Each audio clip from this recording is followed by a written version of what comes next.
we've got a long history of working with the city and the aldermen, and specifically Alderman Vasquez, on a number of different projects that have supported the work that we do. He has helped us when we had, during COVID, helping us to get PPE supplies. He made it possible to install the traffic calmer at California and Winona, which has been very important in terms of the safety of the number of people, both patients and staff, that cross the street there.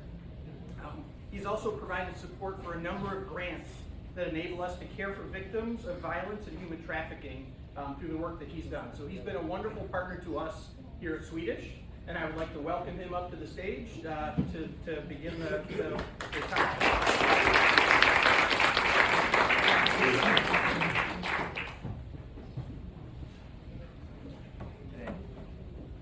Hi everybody, can you hear me okay? Yes. All right. That mic's working now, good. That's less fun. Anyway. Good evening everyone, thank you so much for making it out. I want to thank Rich for coming by, and I want to thank Swedish. Please give it up for Swedish for they've been a great partner throughout now the 6+ years that I've been in office. Obviously partnered with the city even before then, and a great host in what we've done at the town halls. So we will get started shortly with the town hall, but no good show doesn't begin without the trailers in beforehand. So we've got our partners from the city clerk that want to do a presentation before we get started. So hopefully you guys got your popcorn and your drinks. This is where we get started. Stephen Peacock from the city clerk, please give it up.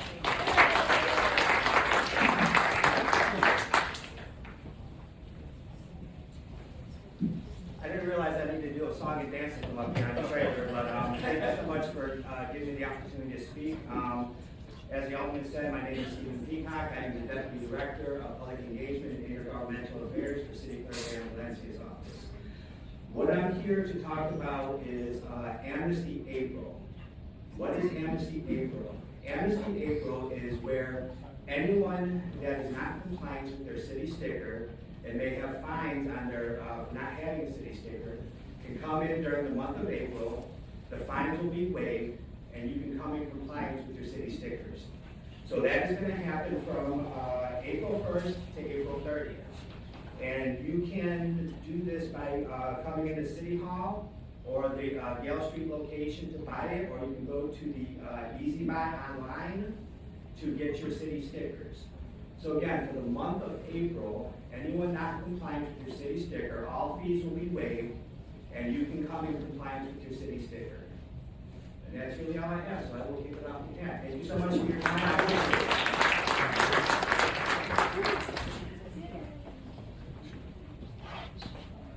Hi everyone, can you hear me okay? Yes.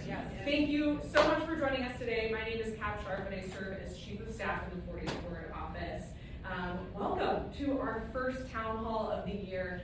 We try to do these more than annually. We try to do at least 3 to 4 town halls every year. So this town hall is going to give you a preview of what we're up to for the next year, a little bit about the services that our office offers. We are also planning to do, once again, a development and infrastructure town hall later on this year before we get into another construction season and focus more on policy later in the year. So thank you for being here for our first town hall of the year. So you have already seen so many of these spaces here as you walked in. If you work for the 40th Ward office or you are a 40th Ward intern, please raise your hand so that people can see you. Amazing. We also have some fantastic volunteers here. So raise your hand if you volunteer for the 40th Ward office. We have folks from our environmental board who are here tabling, telling you about the exciting work that we're doing. So Santos Moreno is going to tell you a little bit more about how to volunteer with our office if you're interested. You can see all of our lovely staff members here at the ward office. You'll hear from some of them today as we present. And we also get to work with the wonderful Committee on Immigrant and Refugee Rights team, which the alderperson chairs. They are not here today with us physically, but they are here in spirit, especially our communications director, Allison Murphy, who just did a big brand redesign and helped prepare all these beautiful slides you're going to see today. So first off, to ground us, This government is yours. We want to make sure that we are hosting these town halls, that we're as accessible as possible, because our mission is to make sure that city government is accessible, transparent, and accountable to you. So we are going to have time for questions here today. You may have already received a little note card and maybe a pen or pencil earlier. If you have any questions that come up throughout the slideshow, if you could write them down. We're going to have staff members, running up and down the aisles to grab your note cards if you have them. We want to make sure that we can get through all the slides in a timely manner and have space for Q&A at the end. And we've also noticed in the Q&A that sometimes we'll get 8 of the same questions, so we know that it's a really important question that a lot of people have, and we'll want to try to prioritize answering if there are big things that a lot of folks have questions about. So what does our office do? We are a city service office first and foremost. The city of Chicago does not have a city manager position, so if you want city services, sometimes you can contact city departments directly, or you can contact 311, but you can also contact our office. We are here first and foremost to be your liaisons to different city departments to advocate for you. Sometimes we may ask if you've already contacted 311 because that really helps get the ball rolling. But if there's an issue that we can help you with, if there's a way we can serve you related to city government or elsewhere, please reach out to us. We are here to be of service to you. We're also focused on public safety. How can we make sure that we're safe, not just as far as crime, but also traffic safety issues. We're here to advocate on safety issues and make sure that we have a safe neighborhood in the 40th Ward. We are very much a development office, so you'll hear about the infrastructure funding we receive every year, and the ability we have to control zoning, which has a significant influence over neighborhood development and infrastructure.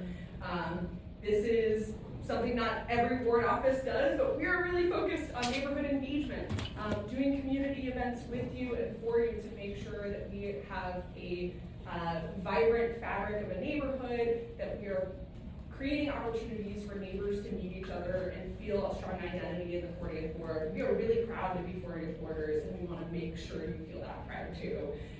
We're also a policy office. We have the ability to vote on the city budget and city laws. So if you have questions about city laws and budget and policy, you can reach out to our office about that. I am going to hand this next section over to our Director of Neighbor Services, Samantha Martinez, to tell you more about neighbor services.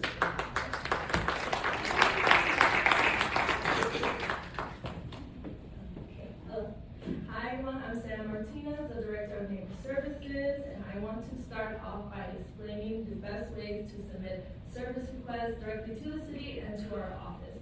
So let's start with the city. The best way to submit your service request is through the Shai 311 app. Show of hands, who has this app downloaded? Okay, that's good to see. So this way, you can submit requests such as potholes you see on the street, if you need rat abatement, if there is any missing or damaged garbage or recycling bins, bent street signs, flooding on your streets or basements, those kinds of issues. You can also call 311 or go to their website, 311.chicago.gov, but the best way is through the app. Now for our office, the best way to get your service request into our system is through our contact form. That's 40thward.org/contact. Show of hands, who has this website bookmarked? Okay, so I hope I can explain to you how important this website is and what a great resource it is. It can help escalate service requests that you submitted through 311. Say your damaged garbage bin request was marked completed, but it is clearly not. You can send that over to us and we can escalate it and see what's going on. You can also use this form for non-311 issues, such as construction issues on the block, letters of exception request, infrastructure repair request, block party permits. Block party season is starting very soon, and you can always provide feedback on any policy issues going on in the city. So that's 40thward.org/contact. Okay, so now I want to go through some statistics for the past year, 2025, starting with the city's 311 request. In 2025, the city completed 22,636 requests. These are the top 10. I'll shout out the top 3: tree trim requests, graffiti removal requests, and abandoned vehicle complaints. And then I also want to point out the one from second to the bottom. This one. It is called a Finance Parking Code Enforcement Review. It is a long way of saying parking violation complaints. It is a new category that was introduced last year. So if you're seeing any parking violations on your block, that is the 311 to use. However, the Department of Finance uses that for data purposes, so they're closed out pretty quickly. So if you're seeing a chronic violation, you can always reach out to our office, 44.org/. Okay, so going to our office side, we completed 6,968 requests in 2025. These are our top 10. Shout out to the top 3: our tree trim, letter of exception request, and feedback on the budget that was happening last year. Okay, so one of the initiatives that I wanted to highlight was Pothole Patrol. This is when our office drives every street in the ward and we look out for any potholes. We create a map. We follow them on 311. So we create a map of them, and when we send that map to the Department of Transportation or CDOT, so they can more efficiently patch them up. So this is the map that was created for the 2025 Pothole Patrol. And if you're walking down your block, if you come out of your house and you see a pothole on the street, you can pull up that 311 app and file that yourself. And then while we're doing Pothole Patrol, we're also looking out for other things that need to be addressed, such as fenced street signs, graffiti tags, also checking out which streets are in the worst condition. Okay, something else I wanted to highlight is adopting a sewer, especially with the rain we got this week. There are 4,100 sewer collection structures per ward, so having the Department of Water Management clean the debris of every single one is not really feasible. So our ask from our office is to adopt the sewer on your block by removing the debris from the drain when the street is experiencing flooding. If you cleared off the debris and the sewer still isn't draining, then you can submit a sewer cleaning inspection request through the 311 app. The sewer structures have what's called an intake restrictor valve, so that limits how much water is going into the collection to avoid sewage backup into your basement. So that's going to result in more water on the street for a longer period of time, but the goal is to not have it go into your basements.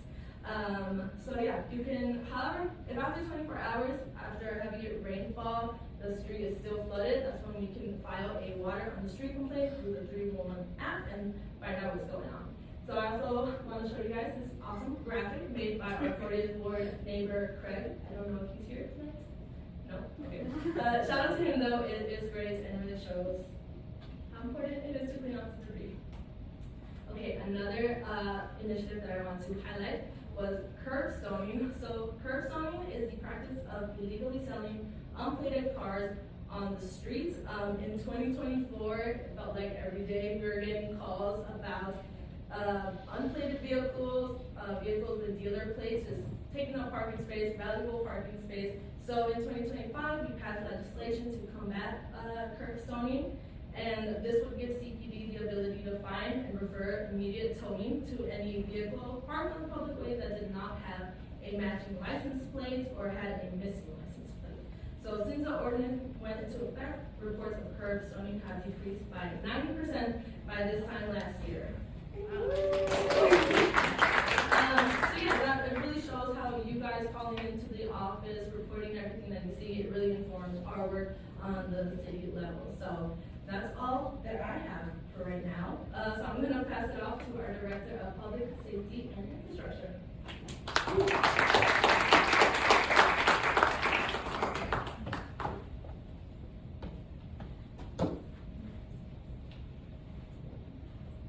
Hello, I am Deirdre O'Connor. I am the Director of Public Safety and Infrastructure, and I also am the 20th District Counselor for the Community Commission on Public Safety and Accountability.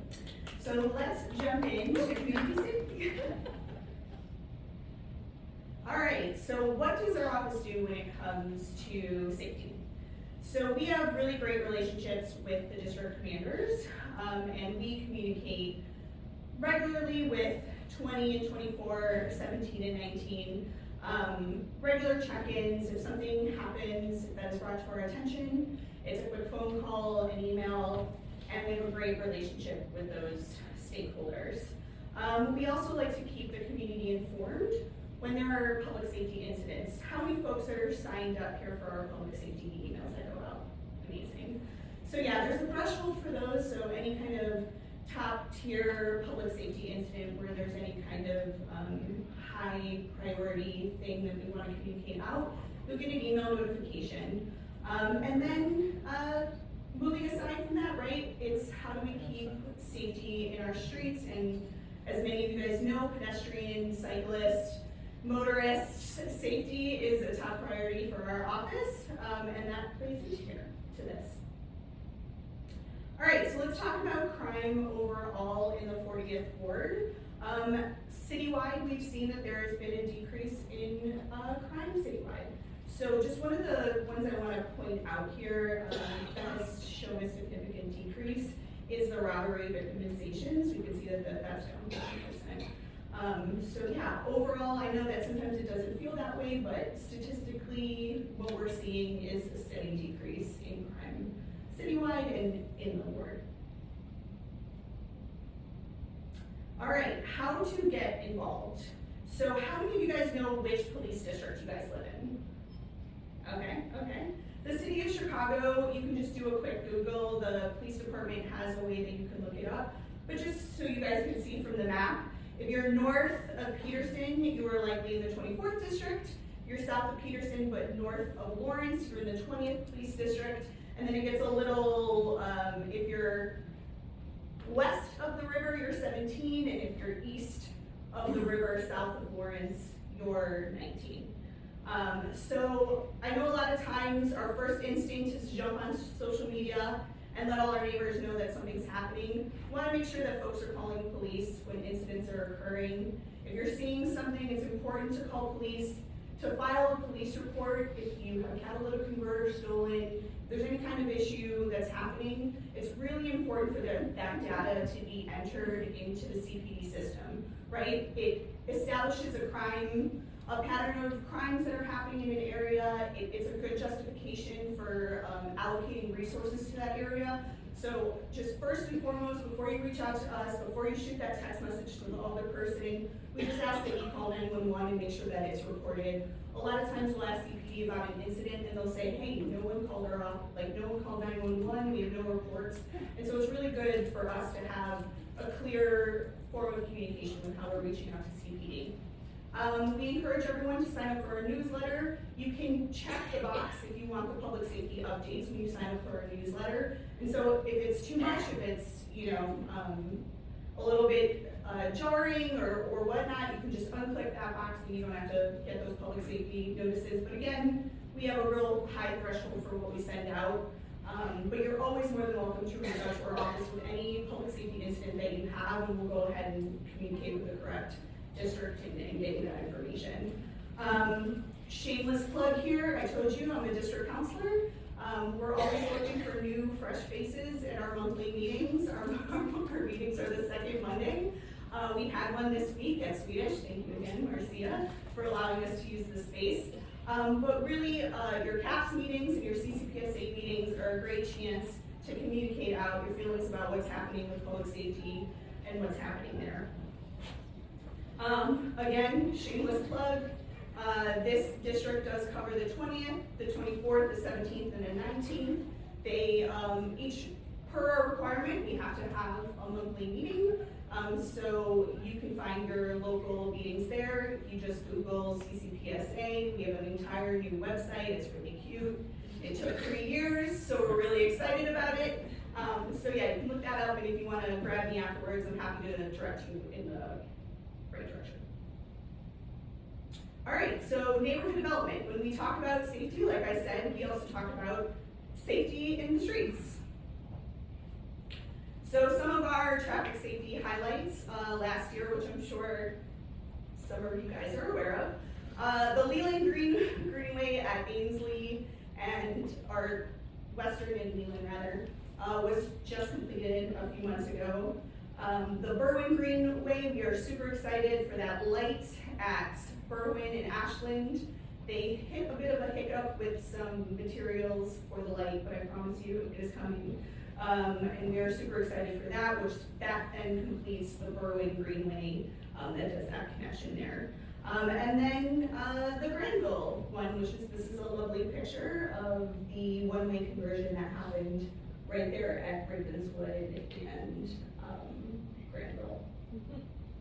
And I just want to echo here, citywide, we've seen a 46% decrease in traffic fatalities since 2021. And we like to think that that's because we really are taking a look at what safety looks like by establishing these greenways and yeah, making it safer for folks. All right, who enjoyed all the construction last year? I did not. So yeah, we had a ton of resurfacing projects last year that I'm super excited have been completed, and hopefully you guys are enjoying the smoother streets. So Pratt is just finished up this past week. Ravenswood was completed, Damon, Western, Rose Hill. Ashland, we still have a small section that still needs to get completed from Foster to Winona. But we look forward to that being completed. And then Manor is our collector street, so that will be getting resurfaced. We're hoping with a Q2 start. And then we're looking forward to seeing some additional traffic safety implementations there. Parks. So we have the completion of the ball field at Winnemac Park. We're super excited to see that. It's a beautiful turf field. They got stands, they got stadium lighting, there's a scoreboard. And this was really with the Amundsen Athletics really worked greatly. The kids said what they really wanted to see in this ball field, and we were able to execute that. So we are going to have a ribbon cutting April 10th. We are going to have a first pitch thrown out by Dilla, the Chicago historian. That's what he is, the Chicago historian. So that is, we are looking forward to seeing neighbors at that. I know that if you live anywhere near Winnemac, this project took a significant amount of time. We're happy to see that it's been finished, and we hope that you guys can enjoy it. Warren Park, this is a project that has been in the works for longer than my tenure here at the 40th Ward. And we're looking forward to it starting in Q2. This is the removal of the batting cages, updates to the cricket ball field, improvements around the walkway around the park, making it more ADA accessible. In addition to a nature park that was planned by children for children, which is super exciting. And then Westridge is getting a learning center that is a retrofitted Shipping container. shipping container, thank you. And that we should see in the next few months. There's some drainage issues that they're dealing with, but we're super excited to see that happen as they just had their 10-year anniversary last year for the nature park. Housing, if you live along Lincoln, if you've been with us from the beginning, we are super excited to finally see the Haven on Lincoln opening. This is, this is non-congregate stabilization housing, 37 units for up to 64 people. It is operated by Cornerstone, and we're super excited for that partnership. And placement will happen through 311 for folks. So as you know, there is a large population of unhoused folks that we're seeing, especially in our parks, and we're really looking forward to doing the outreach to try and get those folks out of the parks and into some stabilization housing, and really help them there. All right, one of my favorite things that is almost finished is our Alana Lincoln Avenue North in the Ainsley Arts Plaza. That is nearing completion. We are just waiting on the installation of some traffic lights there at Ainsley and Western. But we hope to have a ribbon cutting and a groundbreaking at the end of June. to really celebrate this space that we've been patiently waiting for completion. And shout out to the mural in the background, the Lana Love one. Did that just win an award? Best mural. Best mural by Chicago's. Yeah. We love a good mural, anywhere we can get one. And then Elise Mallory Plaza, which is coming at Catalpa between Ashland and Clark. We hope to have construction beginning there in Q2 and have the farmer's market move there and have that a livable placemaking space. All right, what is coming up in 2026? So luckily, because we got all of the massive arterial surfacing out of the way last year, we don't have any major arterial resurfacing except for the completion of Ashland and, like I pointed out, Manor. But we do have 15 streets that I've submitted to get resurfaced. They managed to get through a lot last year, but there are a few carryovers that we will see. Those tend to happen first as carryovers from 2020, 2025, what year are we in? There, like I previously mentioned, we have the 2 placemaking projects with Lana being completed and the work beginning at Elise Mallory. People's Gas is coming back to the Budlong Woods area. That's that yellow that you see there. So they will be replacing the meters there.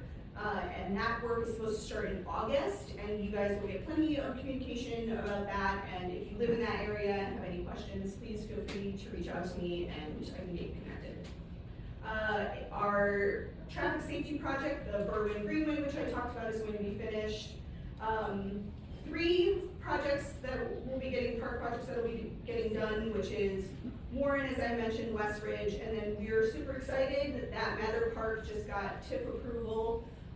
It is roughly $2 million for park improvements at Mather, which includes turf fields, new basketball courts, updated benches, pathways around the park, new tennis courts. So there'll be a lot of money put to Mather, and we're super excited because we have Mather interns every year that remind us daily that MAC isn't getting a lot of love. So we're looking forward to putting that investment into Mather. We also have 20 sidewalk and curb repair requests that I've submitted for estimate, and 16 alley projects. Some of you guys know a concrete alley costs roughly $500,000 to $600,000. We get 1 free one a year from the city, and we have to be very choosy on how we spend the rest of our money. So we can kind of only do 1 concrete alley unless we can get some additional funding from our state partners. So we have now decided we're going to go back to doing asphalt alleys because there is a delay in even our concrete projects. So we want to make sure that we're trying to resurface as many of those alleys as we can, as they are significantly cheaper to do. So if you have an alley apron or a really bad alley that doesn't flood, you can go ahead and submit a menu request for that, and we'll try and get that done for you.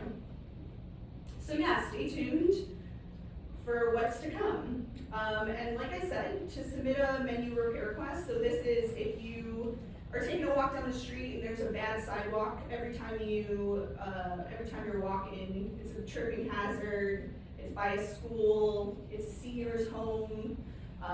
We love to make sure that we get those prioritized. If you are walking down the street and you notice that there's a bad street, Sam mentioned, if there's a pothole you've been putting in and the street just needs to get done, submit a menu repair request. We take all those requests, I take a look at them, I go from the worst to the best, and then I see which areas have gotten a lot of love and which areas need more love, and I try and divvy it out that way to spread that money equitably and fairly. So yeah, you can just scan this request and fill out a menu repair. Pictures are great. If you can't submit pictures, that's cool. We'll get our interns to do it. But it's a good way to make sure that you guys are seeing the change that you want to see. Awesome. Now I can invite Alder Vasquez up. Let's talk about policy and legislation.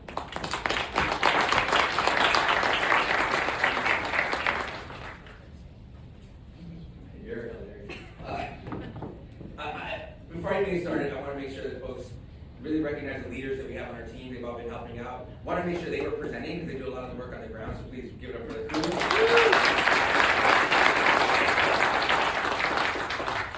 So there are tons of things that we do at the ward level, but clearly, whether you're giving us the information related to complaints you may have that inform the policy we work on, or whether we see these larger city challenges, working on the legislative part is part of the role. I think Chicago is very unique in comparison to other cities in that regard. In other cities, it's a largely legislation, not a lot of these services. But I think you kind of get the best of both, being able to hold us accountable to make sure that the services are getting done, right? Your tax dollars are paying for it, so you should see the return on that investment. But we also make sure we work on legislation, so I want to be able to talk to you that. So we work on a bunch. These are just some.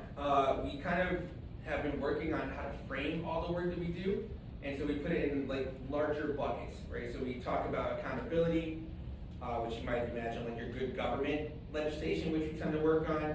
City services, right? Constantly improving the processes that lead to the return on your investment for the tax dollars.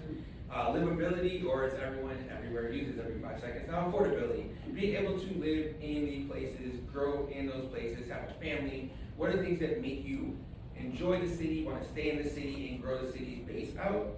And then immigration. As we all know, in the moment we find ourselves in, there's a lot of work that needs to be done when it comes to cities, especially blue ones under this current federal administration. So we worked on a number of things. I'll go through each bucket, right? So related to accountability, last year was the first time in Chicago history that there were mid-year budget hearings. So typically, how many of y'all know about the budget hearing process? There'll be a quiz at the end, great. So typically, everyone starts in October. Mayor will introduce a budget, and then they have to figure out and vote on the budget by mid-November. If you imagine a budget, the city budget is $16 billion, $6 billion of them are the ones we actually have some level of control over, the operating funds. Trying to resolve that in a month and a half is actually not the best way you get to outcomes. So having done the process now for a number of years, what we work to do is to change that process fundamentally to get better outcomes. So we work on getting quarterly reports as it relates to some of the spending that's happening, some of the hiring that's occurring, but also a mid-year budget hearing and budget data transparency. So it is 2026. When it comes to getting budget data, it's like 1997. You get PDFs, you don't get the actual spreadsheets and data one would use and want to manipulate to then be able to come to better results. So in 2020, we actually started some of this work. This was last term. We had 30 plus interns go through the city budget, which is a 1,000-page document. Actually a little bit more, it's a couple of books. Grab all that information, copy paste into spreadsheets, create spreadsheets, draft a complete budget in 2020 from the city council side.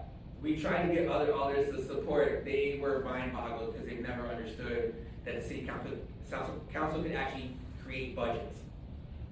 Actually, the municipal code, the way it should play out is the executive branch creates a budget, legislative one does, and then you negotiate and figure out a budget.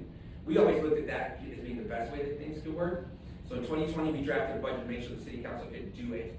I think that was kind of a little bit ahead of its time. Last year is when we really negotiated the budget process to create a mid-year budget and get the quarterly reporting. What it actually did is move the budget up process about a month and a half. So typically in August, the alders are like out of session. It starts back up in September, so we actually began budget hearings or mid-year ones in September. That led to more information, more questions being asked beforehand. Typically what occurs, you'll have a council budget meeting, you'll ask a question, and then the person who's on the stand will say, well, we don't have that information, but we'll get that through the chair, we'll send it to you. There are times where city council has voted on a budget without even getting those answers. So getting that extra month and a half allowed city council to ask more questions, which led to more data crunching, which then led to the city council, for the first time in memorable history, actually passing a city budget. So typically it'd be a mayor, you get the rubber stamp votes. There might have been some pushback under Lightfoot, which is the first time you see a little more independence. Now empowering the council to have the tools to create its own budget, we think leads to better outcomes, and although it's contentious and messy and kind of a circus, it is how it begins. But having those tools in place allow for a council that's better equipped to then come to better outcomes. So I think it's been going in that direction. Again, messy, but when Chicago not messy, it really is budgets, but we're trying to get that better. We're continuing to work on empowering that kind of city council oversight. We're thinking about, let's talk through your expenses. $16 billion budget, $6 billion of it you actually have control over, right? You've got 36 different departments, your streets and sand, Department of Transportation, Department of Public Health, Mayor's Office, 36 of those, right? Out of the 36, one department spends over half of those dollars, about 53% of the $6 billion in our operating funds, about $3 billion bucks plus in one department. Can you guess which department we're talking about? Yeah. Sorry, you guys get it. I don't have a prize, but you did get a prize. That is the spend. And so the reason why it's important to name that is for a quick reason. People are always like, you guys keep raising our taxes. What about controlling the spending? Agreed. If you've got one department taking over half of your spend, guess where you would look under the hood if it was any single department in the city of Chicago? Now, it's very real that when we're talking about public safety, the feeling is more visceral. Here's the equivalent of the analogy I make for folks. How many, I don't want to put anybody on blast. Anybody here who's had a credit card that maxed it out, or any kind of utility bill you haven't paid, you then have the extra fees that are added on top. That keeps accumulating. You're not paying any of that. Let's say that's happening for months because you're trying to live, you're trying to eat, you're trying to pay your bills, right? What happens after a while when that envelope in the mail comes in? Anybody? 100%. Who said it?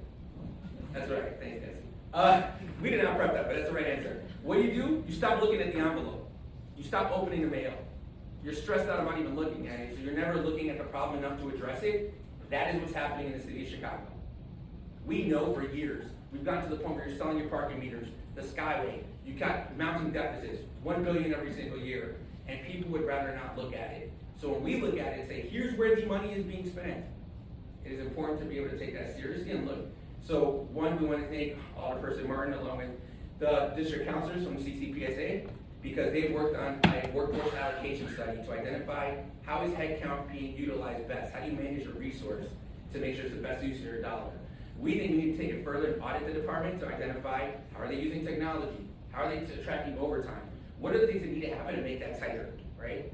So yes, we're talking about budgets. We're being fiscally conservative. This is what it sounds like. So let's talk through it, because making sure you're thinking about your finances is important, even when it's difficult. I wanted to spend a whole lot of time there. I mentioned the workforce allocation study, shout out to that. Let's go to city services. 311 modernization. I'm gonna tell a whole lot of stories, I apologize. So, first year in office, I submit a ticket to get a tree trim. The ticket tells me it'll be done in 14 days. How many of you guys have had a tree trim done in 14 days? I've submitted a ticket. Please put your hands down. Okay, so a year later, same ticket, still saying 14 days. The system itself was not working. There was a pre-script that was sent to people telling them how long it would take. I looked at it and said, why would you do that? You have a time when the ticket gets put in, a time when the ticket gets closed. You have a number of those getting put in the system. So you can figure out an average about how long it actually takes and be honest with people so they can actually have an understanding and confidence in government. Took us 3.5 years to get that change to happen. But we did it. And so now you get more accurate information when it relates to any of the requests you're putting in. And so we're continually working on that. The other thing that we've been trying to move on, the example I have is you see a pothole. You put a pothole in, ticket in, city looks at it and says, that's not a pothole, it's a sinkhole. That's not Department of Transportation, that's Department of Water Management. You don't see any of it. So even though it's happening and being transferred to a different department, it comes up as closed. And you're looking at your street going, I don't know what you're closing for. It's still here. Why don't you close some asphalt on that thing?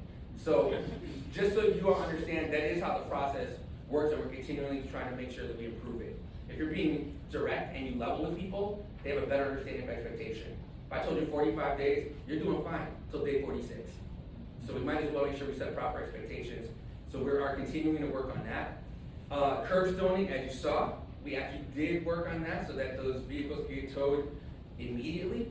So we saw that clear up and we stopped getting complaints about it. If you see any cars at all, we're on. All right, good. And then this disabled permit parking.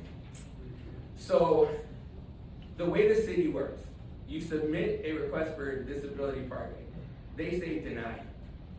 like 90% of the time, for a multitude of different reasons. Oh, your property actually has a garage, no way. Even if it's like a multi-dwelling unit, right?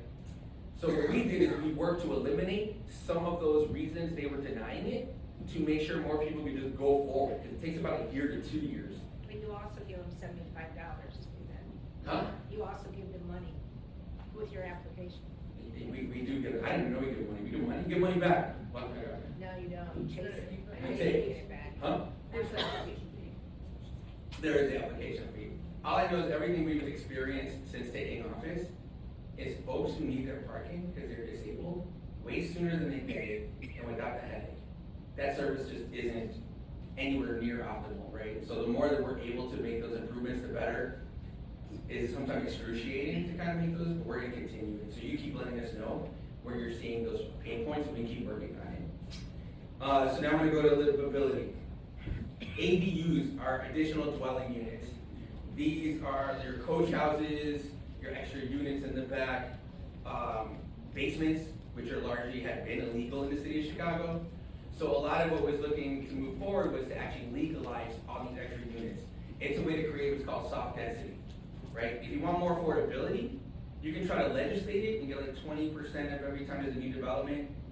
You're getting marginal return on that. What you really want to see is an increase of density, because the more supply you have, the more the cost levels out as it gets to be more of a competitive market.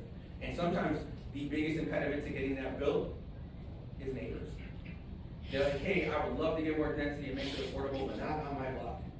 And so trying to identify, one, ways to have our community zoning process inform more people of the benefit, but also the soft density, like the ADUs, is important.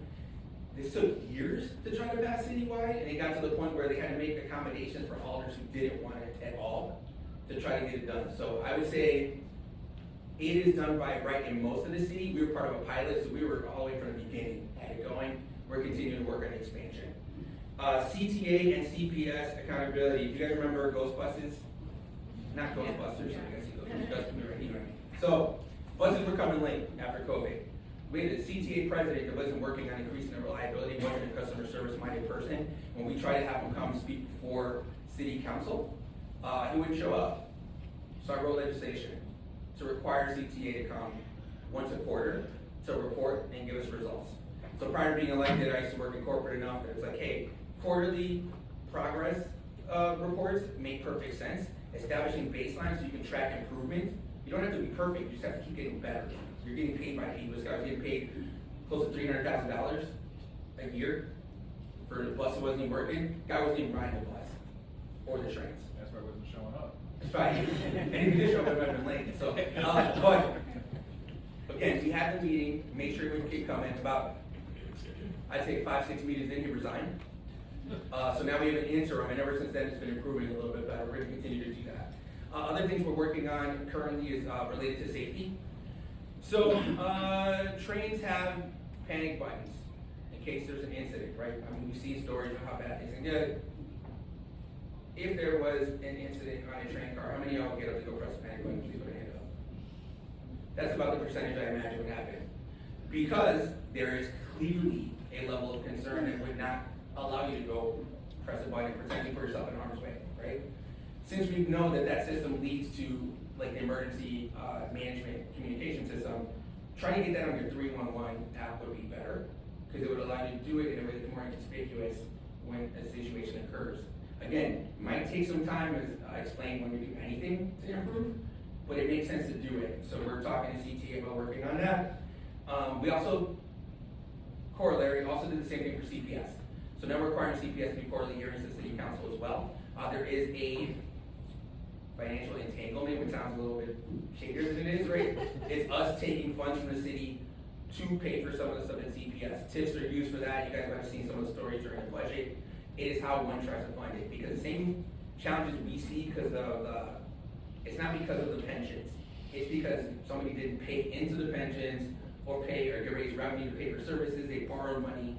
You ran your credit card over. You're now paying the interest. You haven't paid the principal. And I want to clarify that every single time, because whenever we talk about the deficits, the first thing people do is, well, we got to change those pensions. It's not the pensions. It's the dailies not paying their bills. That is why we're here. Keep trying to fix it. And We keep trying to fix it even when current administrations exacerbate it, which is why I will remain independent rather than signing up with a team, because if that's screwing our kids over, I'm not voting for it. I don't care who presents it. Sorry, get a little bit verklempt, all right. We also worked on eliminating parking minimums, the city council did. So again, to increase density, taking the space that would be used for vehicles could be used to create more units. Those extra units helping lead to affordability. So it's related to how close one is to, well, it used to be related to how close someone is to trains or buses, right? Because it's public transportation. It's expanded since, so let's move forward. We are also working on sustainable parkways. So you guys have your regular parkways with the regular grass, right? It's not the best for absorbing water, and it tends to rain a little bit, and you guys might have seen that. So what would be better is using native species that would then absorb more of the water naturally. But we want to identify what's the cost look like. Are you saving any funds? Is it costing more? Is it worth it? How much are you spending to address all the flooding issues that are happening? So we think it makes perfect sense to actually explore that, find out the costs, and try to improve that system. We want to thank the environmental board at the 40th Ward, as they're the ones who really conceived this being legislation and something to move forward. Similarly, if you guys come up with stuff you want to work on, feel free to join any of our boards to try to come up with legislation and ideas that we can then take on and move forward. Immigration, we'll get into a whole bunch. You all know some of it. I've been reporting out. The Welcoming City Ordinance is in large part a piece of legislation that has not been tested. This is the moment where we're actually seeing it occur, and we're identifying some gaps. There isn't accountability. If officer coordinates with ICE, for example, we are not getting the reports related to any incidents that occur when they happen in the city. So we're working on different pieces of legislation, both in advocacy by partnering with the groups who do all this work on the ground, and then policy-wise. So a couple of things that we've been working on, I won't go into all of these, but I'll mention June 4th, we had an incident where a undocumented neighbor who was doing things the legal way went to go check in at an immigration office and found ICE was there to then abduct and try to take him. A number of us were there in that moment. CPD showed up.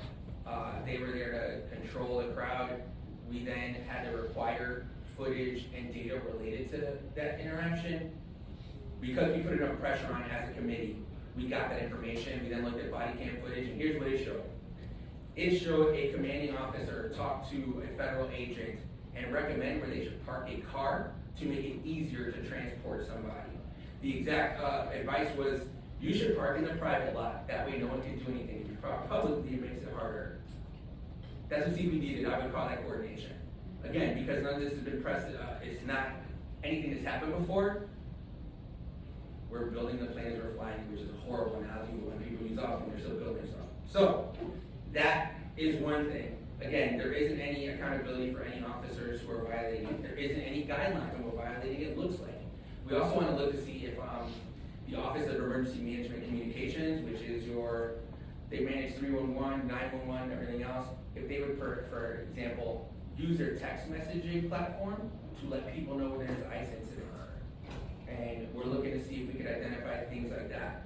We are also trying to make sure that the city knows who investigates these. So right now, the Civilian Office of Police Accountability, the Bureau of Internal Affairs at CPD, and the Office of Inspector General are three parties that can all investigate. So when this June 4th incident happened, they all did this. You do it. How about you? Even though they all have the ability to do so, no one was charged to do it. So we're looking to move forward with legislation. It actually started moving forward in the City Council, so a couple of our colleagues sought to block it and did for a month. So that'll be coming up for a vote, I think in the next week and a half, when the next council meeting happens. So we're working on all of those things while also working on the ground to make sure that we're supporting the groups that do this work. And there is never going to be a side on this, but we do want to thank all the rapid response teams and neighbors that are out here doing the real work on the ground. These are the same neighbors. Yeah, give it up for them. These are also the same neighbors that you might recall when we had our neighbors living in police stations. We're providing all of the support. The city had no funding for it. It was neighbors who were raising funds, who were providing the resources. Honestly, you all multiple times in my career here as the alder have given me a different level of hope during very tough times.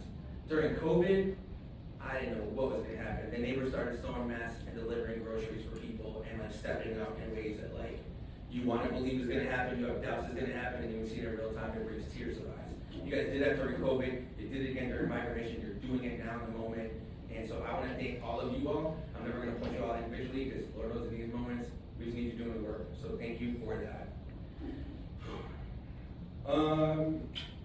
We've done a ton of events, 30 plus events to be exact. That's not exact, it's plus. We do in many different languages: English, Spanish, Urdu, French, Haitian, Creole, Vietnamese, and others. We're also looking to expand that even further. And we've done it across 16 communities across the city. So, yeah, just to let you guys know how really indebted and tied into you guys we are. I've been in all these communities, only putting potholes for you guys. Only getting 48 boards. Why? Because that's how we roll. We roll smoothly because the potholes are filled with. So, that's the policy piece. I'll come back for a Q&A later, but I want to introduce our Director of Community Engagement, Santos Moreno. Give it up, Santos.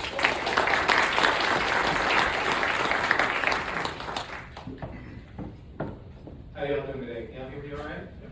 So my name is Santos Moreno. I'm the 48th Ward's Director of Community Engagement and Outreach, and I'm a born and raised 48th Warder as well. And I want to tell you a little bit about what I do in the office. I run our volunteer programs, I manage our large events, and help the alder with his external outreach, both in the ward, citywide. So who has voted in our 2025-2026 People's Budget? Does everyone know what that is? Fantastic. So our People's Budget program is essentially a participatory budgeting process. What is participatory budgeting? It is when a portion of public funds are democratized and put up to a vote by members of the community. How does this work? Like Deirdre briefly mentioned, we have our Aldermanic Menu program for the construction of permanent infrastructure or the repairs of existing infrastructure.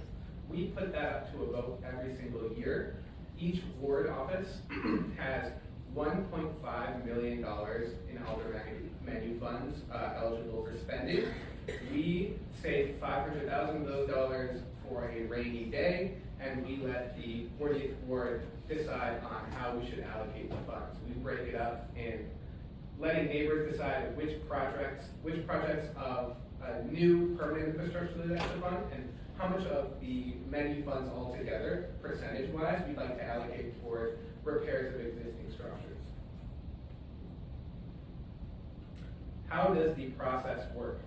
Currently, we are in the proposal submission process of the People's Budget cycle. So from now until the 1st of June, members of the community can submit proposals for projects that would include the construction of new permanent infrastructure.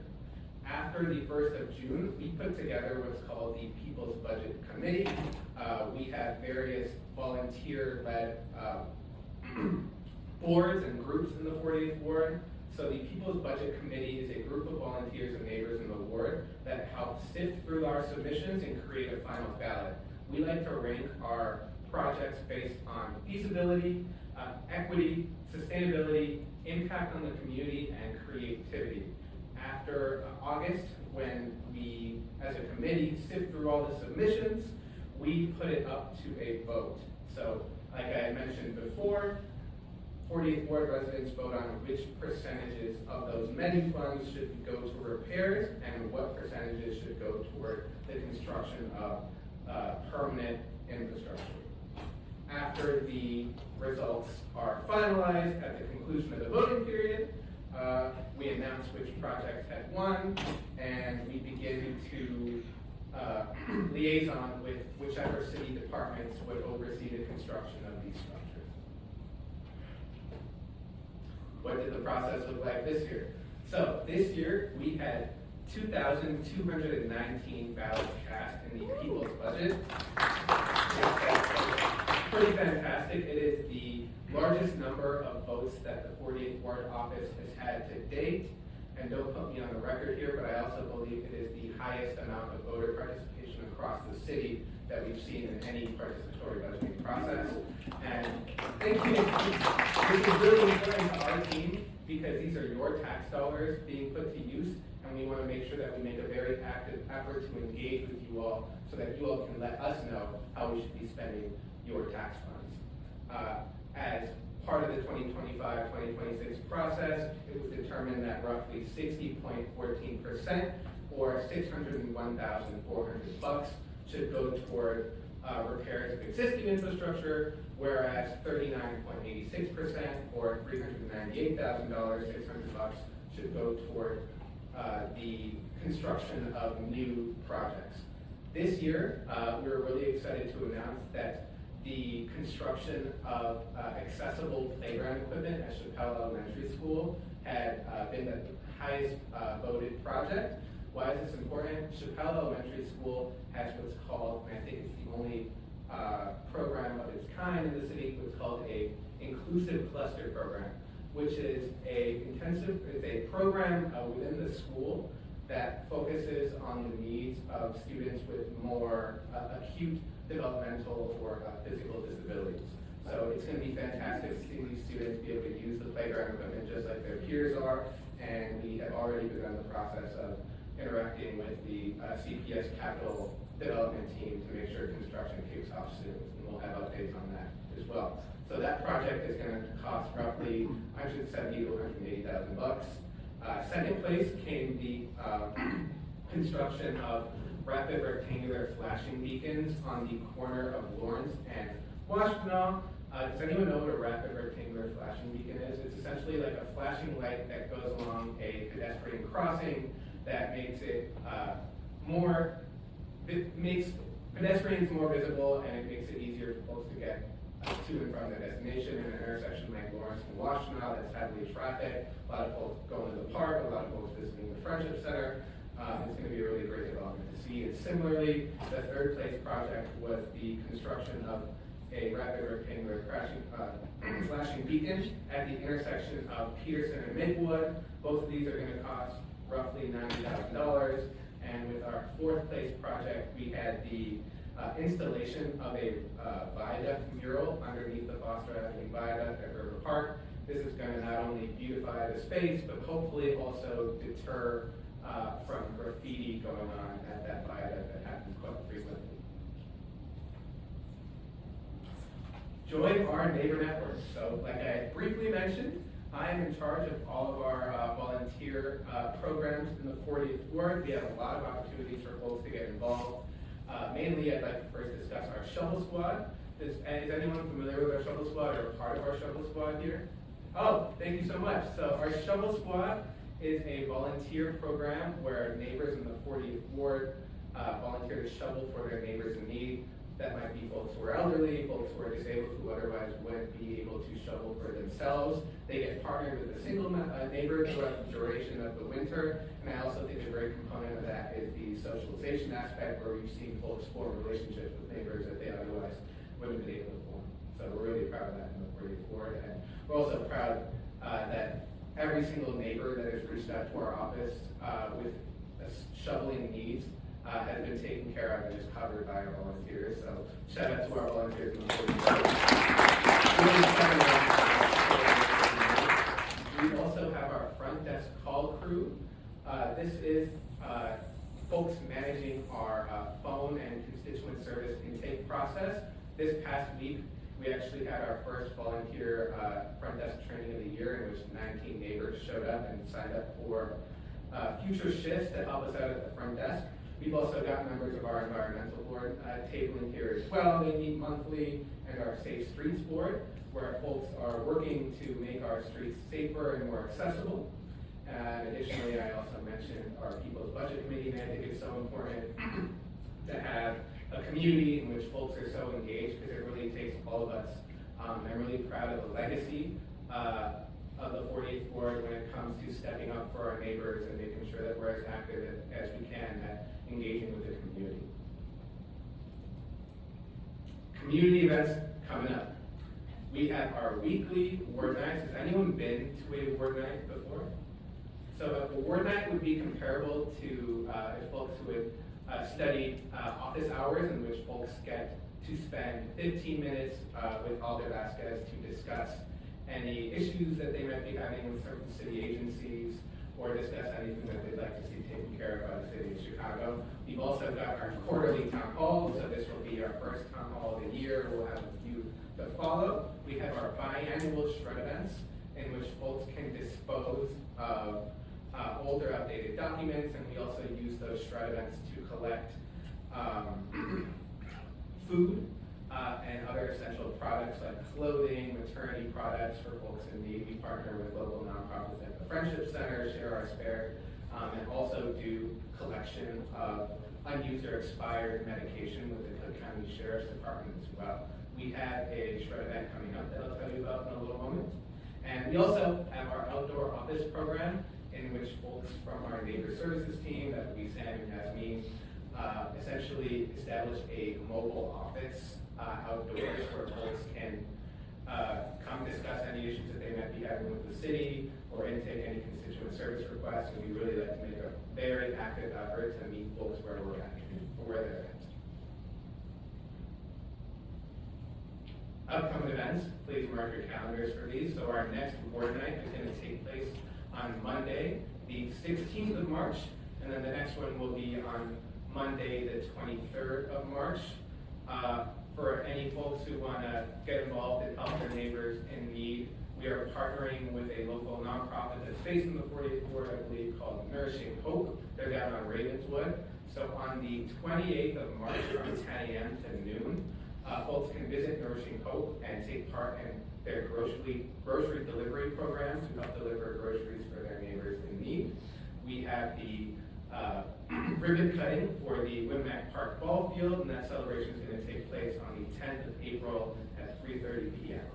Additionally, our next CCPSA District 20 meeting, where you can discuss public safety matters with the wonderful Deirdre O'Connor, is going to take place on the 13th of April. And we have our first biannual shredding event of the year, Good Shredder Vest. We are going to be leaving it off the Chicago Bears, so we highly encourage folks to wear Bears gear to the function. Please don't wear any green or yellow. And additionally, we are going to be having the ribbon cutting for the Haven on Lincoln on the 7th of May. So please save the date for these events. If you want to hear any more details, please feel free to email us or to find me at the end of the event. And like I mentioned earlier, it really takes all of us. It really takes all of us. So I just want to say that I'm really proud to lead the community engagement program here in the 48th Ward and to make sure that our team is engaging with you all as much as possible. And I just want to give a shout out to everyone that's volunteered with us on the phones, as part of our boards, as part of our committees, because we would be able to reach the amount of neighbors that we do without you all. So without further ado, I'd like to pass it back to Alder Vasquez.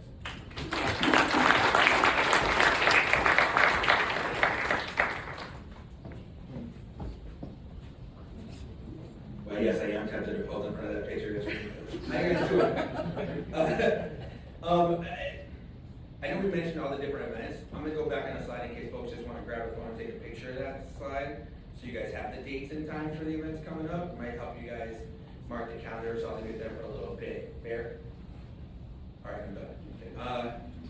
So we're gonna do that. Next, I'm gonna go to a slide that's got our contact information, make sure you all have it as well as our office hours, so you guys have that information. Also, we make all this available online. It's gonna be at 48thward.org. It's also why we're recording this. It's not just for the TikToks people, it's to make sure everyone's got the information. So we're gonna have all these online so you all can get the information, but figured I'd kind of leave this up here to make sure, especially for the shred events are like the Super Bowl, no pun intended, with the Bears team. I don't know how many documents you guys get rid of every single year. I'm watching you guys. All right. Here's your to-do list. I want to see if you guys have already done these things. You can keep your hand up. I'm just curious, right? So if you signed up for the newsletter at 48th Ward, can you put a hand up if you've already done it? Actually, you know what? Not shame. Bring everybody in. If you haven't done it, put a hand up. All right. That's okay. We're your family. It's totally fine. All right. How many of you all, because I saw Sam spent, there's a lot of love, Sam. I'm going to do the other way. How many of you all do not have the Shot 311 app on your phone? Put a hand up. Yeah, that's what I thought. So we're going to make sure that you all get it downloaded. We're actually talking to the team, so if you come to the 40th Ward office, we wanna make sure we help you get the app on your phone. So much easier to submit the request. So much easier to upload the pictures, get us all the information, go straight to the city. You then give us this SR number, right, the service request number, we can escalate that. So think of us as like the store manager. You're bringing it us, we escalate to the departments to get that addressed. The more information you get on the 301 app, the better. And it's on your iPhone, it's on your Android. And you know, if you're having challenges using it, that's totally fine, we're happy to help. We just know it leads to better results because we get the information back, all right? How many of y'all have not volunteered? No, how many of y'all volunteer with the Neighbor Network and with Capacity Other? Raise your hand if you volunteer with us. Okay, I see, I know some of you. But it is a good opportunity. You get a real sense of like what neighbors feel is important, what issues to work on. I think it actually provides a wealth of perspective, because I think every person in their own home, in their own mind is like, I'm right 100% of the time. This is what I want to see on this block. And then you get to hear every other neighbor's opinion, and then you might understand like what this role is like. It's having to hear everybody's opinion and try to figure out, well, what does right look like? Because everyone can have valid arguments for their case. Our job is to figure out how do you create the best solutions that leave the least amount of people upset. It's more challenging than you might have made it to. It's a great job. Love it. I do love it. That's like straight up. You guys know. How many of you all follow us through the various social media platforms that I happen to be on? Great. So I say I because yes, you can shoot direct messages directly to me, whether it's Instagram, TikTok, Facebook, Nextdoor, X, Threads, whatever else is coming up next. We're kind of on top of all of it. So there are always opportunities. Yes, even Musk's platform, I know. You know, interesting. People still look at it, right? And then here's what I like as a commitment. You all know this stuff. I am confident you have neighbors that don't know this stuff. Right? Every ward is 66,000 people. Our email listserv is probably like 20,000. Right? We interact with people when they have issues. It takes a lot for someone to come to a ward office, as you might imagine, with everything else going on in your lives. So the more you can let people know that they can come to their ward office for issues that they have, the better. Is what I believe in the moments that we're in now actually leads to some level of confidence in government, because you have to get the results at the city level in ways that other levels of government don't. I'm not allowed to just be in a soapbox without delivering results. You don't keep the job. That's how it works. Welcome to Chicago, right? So I want to make sure you all get the word out to someone else, so they all know to avail themselves of the services they pay tax dollars for. It's important that they understand it. Also want to shout out 28th District Councilor Darrell Dakers, who's with us in the building in the back on the phone. Gotta respect the elected officials when they're in the building. Thank you so much. All right. Here is the contact information for all of it. Website, that's the website to go to. You got the phone number, you got the ward office address. So you all know it's located at 5620 Northwestern, Western and Bryn Mawr, across from West Ridge Nature Park / Rose Hill Cemetery. We're like the liveliest. Well, no, the West Ridge Park's the liveliest. We're second. And then you've got the QR code and other information to submit your request. Shy 301 or the request form. We really want to make sure we can effectively be as responsive as we can be, as quick as possible. This helps you do it. And then we have board nights, as stated earlier, Mondays 5 to 6:30, 15 minutes, sometimes more, often more. But we are going to take the time to make sure we can help everybody out. And then Fridays, we're typically out of the ward, catching up on requests. We're trying to make sure we're efficient as possible, and it's been largely very helpful to do so. So with that, I will then go to questions. Here's what we're going to do. We have Charlotte from our team, our neighbor aide, is going to read the index cards with questions. I'm going to predict the answer. You guys are going to watch. And then we're going to open it up for folks who have questions after that. Is that fair? Awesome. Thank you so much, Charlotte. Hello. I'm sorry, what? We have more note cards. Oh yeah, if you have more note cards, you can get those filled out too. But I know some of y'all, man. Some of y'all And want we to have got money. Deirdre and Kat obtaining those cards, and then they'll come this way, and then they'll go that way. So, some of our first questions we have are related to city council matters. So, first of all, just wanted to get your intake on why your decisions were the way they were for passing the city council budget. In addition to that, the more recent event of the $830 million, why you were in support of borrowing that. So, just wanted to get your intake on that. Those are two separate questions. I'm very straight up with the answers. I can give a long version and the abridged version. Whoever asked the question, feel free to let me know. Long version. Long version? You wanna figure out that? Fair enough. Okay, I'll start with the first version. Why did I vote the way I voted on the budget? First off, to let people know I voted on the budget. I voted no on both budgets. Why? Because both of them were not good budgets. So that's the short answer. Why is one bad? Why is the other one bad? Happy to let you know. So, I guess I'll frame it. The budgets have been getting harder and harder every year. The deficits keep getting larger. Because there was no revenue raised the prior years, you end up having to pay for it. You're not paying your bills for the last couple of months or years, guess what? You gotta make it up. So the fact that we did not, Mayor Lightfoot, sometimes an abrasive character. However, professional and did some things that were right. Having the CPI index inflated tax is right. For those of you who may not know what the heck that acronym means, it means that inflation rises. What she did is say, at the same time, let's make sure the property tax rises in relation to inflation. Why would one want to do that? Because government is not a business. We don't make a profit, yet the costs go up for supplies, for labor, for everything. So in order to keep up with the cost, making sure to keep up the revenue at the same level makes sense. It got passed in last term. This term, the first year of this term, Mayor Johnson and his team sought to get rid of it. I will give you some inside baseball. I remember being behind council, talking to somebody on the mayor's team and saying, you know what you shouldn't do is get rid of that CPI, because what you're gonna do is create bigger holes for yourself in future years, because you're not raising the funds necessary while the deficits are gonna continue to grow. They said, well, the mayor said he wasn't gonna raise taxes. Side note, if anyone running for office tells you they're not gonna raise taxes, they're lying to you or they don't understand how government works. Don't believe them. So, here's what it said, the mayor wasn't gonna raise taxes. So I said, you know what? The mayor's not raising taxes. He's leaving that alone because somebody else added it. So you don't need to remove it. You're gonna make it harder for yourself. The holes are gonna get bigger. It's gonna lead to larger pension debt issues. And then you're gonna have future generations having to pay for it and going bankrupt because of it. I'm gonna be nice. The answer they told me, face to face, was, well, we're not gonna be here then. So yeah, I'm not gonna trust that team when it comes to future budgets.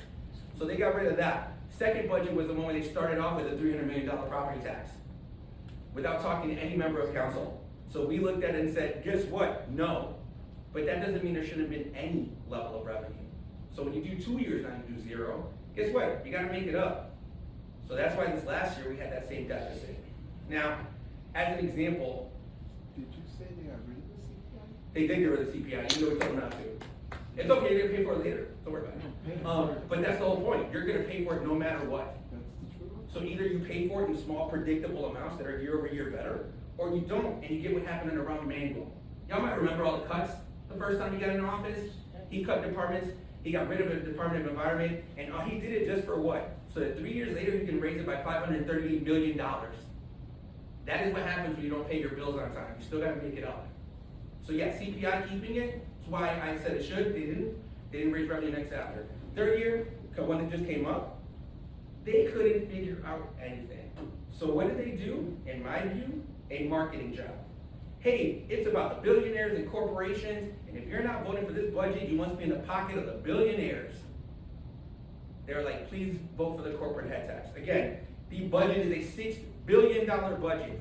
The corporate head tax raised $83 million of that $6 billion. It was a marketing ploy to get people to vote on a budget that was made of not the most honest numbers. So we looked at it and said, I don't think that one's feasible. At the same time, because of the mid-year budgets, a group of alders decided to put together their version of a budget. I would argue it was a bit more austere, and there were challenges there. So I think the two reasons I didn't sign on to that budget, one, they said you shouldn't do any corporate head tax. That shouldn't have been an absolute. It should have been a conversation about numbers and what right looks like. So the fact that they were both starting to create this fight was a problem, and then became more of a political thing than a financial one. The second one is, a city government should not sell debt to a private debt collector. You may partner with one so they can help collect on funds that are owed to the city, but you do not sell that debt to someone else who then owns that debt and can do a lot more with it. It is not a good precedent at all to set for a city government. And imagine if you got a debt, how many of y'all have had debt collectors call you in life? Really, not all of y'all? I don't have whatever you charge. They will not let you breathe. It made no sense when you got like ambulance fees and everything else the city's coming up with, to then sell our debt to a debt collector, that's a bad precedent to set. So I voted no on both because they both sucked for different reasons. And if you look at anything we've got in any of the communications we put out, I write pages as to why we vote on the budgets. Go check the newsletters, the intros have them all. So that's why we did that one. 830 million on the bond funds. Why did we vote for $830 million on the bond funds? I don't know, because we get a lot of complaints about potholes and lead service lines and other things that break down, and infrastructure, and your roads, and your bridges. Cities take out bonds to pay for infrastructure. No one increases the value of a city, it makes it more livable. That's more of a necessary borrowing that occurs. When everything else is happening wrong, it makes it a lot more challenging. And when you have someone in office who people don't have confidence in, it makes every decision harder. It could be the right answer. If you don't trust the person selling it to you, you're not gonna do it. So guess what? We still have to borrow funds to fix the roads, because y'all saw the menu program, it ain't just projects. Y'all see your alleys, we still don't have the funds for that. So you have to borrow to get that stuff worked on. So that would be why I voted for that one, even though, again, with the credit ratings. Credit ratings ain't about payments and ain't about math, it's also largely about confidence. And if you're looking at a government not making the right decisions, you're gonna have a problem with it. You didn't get downgraded because of a borrowing for infrastructure, that part's understandable. You get downgraded because they watch you and it looks like a bunch of 6-year-olds trying to solve a budget. And there's no plans for what you do long-term. There's no tightening of the belt, there's no long-term planning. It's just, what are we gonna do to make it by this budget and get 50 votes? People that understand finances in cities look at it and go, y'all better get your stuff in order. So, that's why I voted for the $830 million for the bond to fix the roads, because Lord knows we get those pothole requests and everything else, we're gonna try to fix it. Yeah, next. So, Is that good? Was that the short or long version? Is that what works? That was That was a very long. I'll just follow up too if you need it. They're all long like that because I happen to do the homework. Fair enough.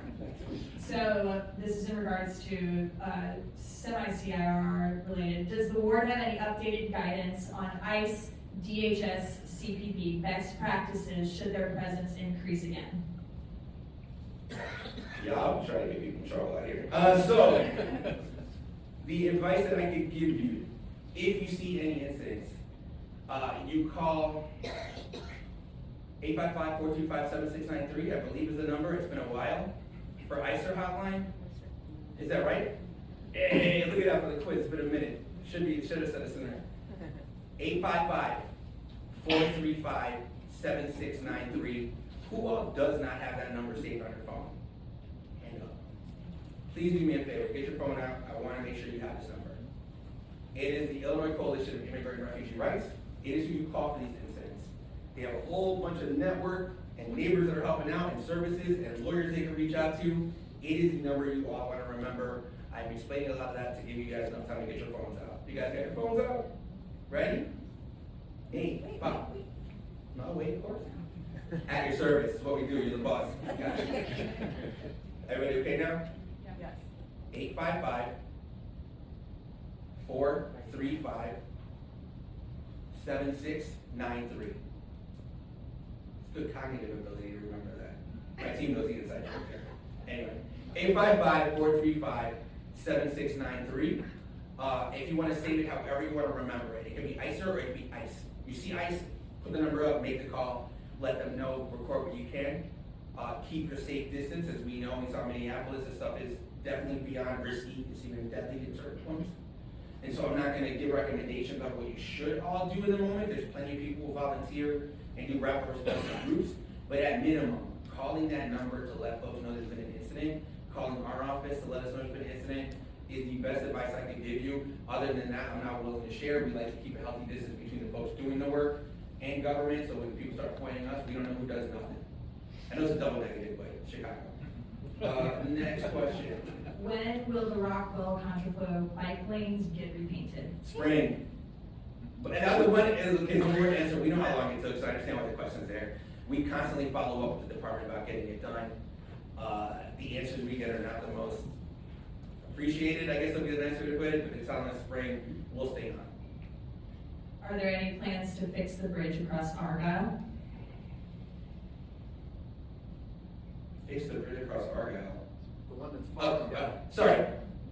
It's not across Argyle. It's across the river on Argyle. That's what we're talking about? Yes. Sorry, I got very technical on that side. That's been challenging. The main reason it is because while the folks east of the river are requesting a certain solution, it then creates larger challenges on folks west side of the river. In a way that, depending on how one views it, could be viewed as segregating a neighbor from another neighbor and making it harder for them to cross over and connect in community. Because that is also split between two different wards, it makes it even more challenging. We are looking at Argyle east of the bridge. As we know, it's pretty narrow when vehicles are coming by, and last time I checked, the folks that park there tend to pay a whole lot to get their mirrors replaced. So we're looking to maybe do the rolling curbs on the side, kind of like you see on California, north of Lawrence, to kind of have folks give a little more space to be able to park and provide more width there. That's about the extent of what we're able to kind of get done at this time, but that's what we're working on. So the next couple of questions we have are in regards to construction plans and things of that nature. So how can community members be involved in planning processes like the Ravenswood Parkway plan or Western by the L Station or replacing stop signs with flashing safety lights on Foster? What's the best way for community members to be a part of that? There's a little bit of feedback, my apologies. There's a little bit of a difference on the solutions we're talking. So you can go in order again. What's the first one? Ravenswood Parkway plan. So. Ravenswood Parkway plan, that's Ravenswood, you're talking from Foster north, right, that whole stretch, trying to get the parkway there done, requires money. City doesn't have the funds necessary, so it's reaching out to the state to see if they've got funds to be able to put there. There are neighbors that have plans on what's been going on, and we've been talking to them for years. But again, you need the money. When the federal government cuts everybody else's dollars, it makes that a little bit harder. But we will continue to make sure we're developing the plans and seeing if we can identify other sources of funds to get that going. Next. So, Trev, so we find, okay. So the streets are more dangerous now with the cement blocks that have been Oh, bumping sorry. around. My bad, also the mics are actually right up. There were 3 examples in the other question. So There were before we go to the 3 next examples in question, the other sorry, question? yeah. My Yeah, I was trying apologies. to evade that, I got you, that's right. So, that's on me, guys, my bad. So, True. No, go ahead. traffic and safety, so Lincoln and Western, concrete changes, make safety, and, sorry, I'm hearing like a ton of feedback. We just, yeah, I don't know, yeah. 'cause I I'm just don't gonna know. cut off my mic. Cool. So, replace stop signs with flashing safety That lights. one, replacing the stop lines with the flashing safety, like I think Santos mentioned it before, which will be a hint, is submitted into the PB process. So the participatory budgeting process, the people's budget that we do, you submit that and say, hey, this would be a great candidate on this corner. We then look at all those and either we're able to do it or we're putting it up for the neighbor vote. And as y'all can see, like the neighbors support it when they see the concern there. So it's a really good way to raise it up to get it on our radar as well. So, next question I have, People's Gas Pipeline Replacement Program. Is there a map of what neighborhoods have been done? Is there a map and date of neighborhoods? So one was mentioned, I think, by Deirdre. Yeah, what was mentioned on there, did you guys hear the question back there? Yes? Okay, so I'll make sure, because I know the mic's running low. So People's Gas, can we get a map? Yes, we can do the slide, but the slides are the ones that are coming, now it got completed, correct? Yes. So like, there's a couple of things. We went over what's coming in this coming year. Well, there was only one. That's actually my question. Yeah, so we're talking this whole section actually. Yeah, so we had done south of there. There was a big amount of south of there that People's Gas has completed. And then because of what happened at the state level, People's Gas can no longer like do larger sections because they don't have the funding for it. Well, it's taken longer than it got. Yeah, so for reference, we're talking that's California, Farragut to Bryn Mawr, and then you're talking the subsequent streets, Summerdale, Balmoral, Rasher, Catawba, Gregory, are all getting done from like California to Western. That's what is getting done. If you go to our website, I'm confident, if we don't have it up now, we can get it up as far as what's been completed to show some of the past work because we provide all those updates when the work was happening. So that would also have the places as well as dates when they were Yeah, but started. the I'm going to south of complete. that area got completed Yeah, so you're talking basically south of Foster, right? That's where we're talking, south of Foster and the ward, west of Western, largely a lot of that area. I mean, if y'all live here, y'all know there was so much gravel on the sidewalks, it took a long time to And restore. then north of Peterson got done. And then north of Peterson as well, thank you. So for your 40th ward, I mean, do you have a prediction of when all of the neighborhoods are gonna be done? No. We're told that they Meaning- don't, meaning they don't like- have money. We're told that they don't have any money. Yeah, so it's challenging because we think they're done and then they're like, no, this is more work we had to do. But the funds are limited, so they're not able to do the kind of expansion that they once anticipated. That being said, I could not confidently say like, once this is over, People's Gas is gone. I thought that would have been happening last year or the year before, but like, there's constant improvement there. And so they meet with us once a year to kind of let us know what's coming. I know there's some groups that are trying to come up with alternatives, and one of them is coating the existing pipes there.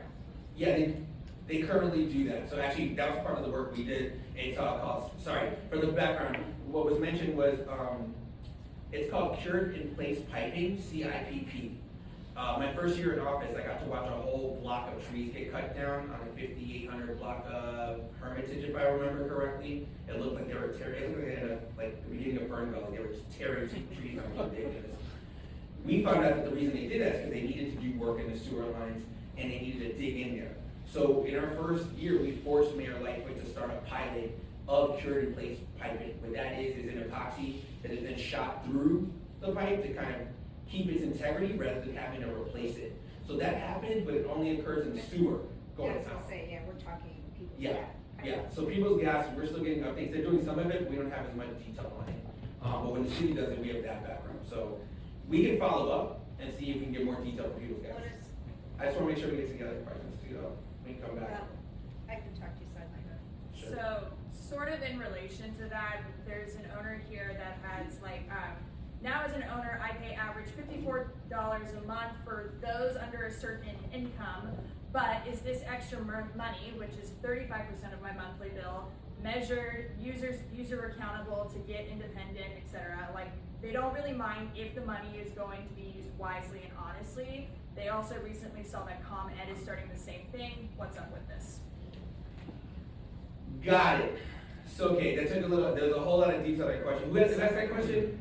I think it was Mike who was out here. Yeah. Like that one. Oh, Mike Powell, we'll follow Mike. The reason why I thought it meant government, like you're paying $54, I was like, what are we talking about? So you're talking about utilities, Yes. having extra fees. So what those do largely, and I'm speaking very broadly, so don't quote me on it, I just know from working at AT&T for 15 years prior to being in government, that some companies have programs where they provide subsidy for folks who are of low income or based on their percentage of closeness to the poverty level or being below it.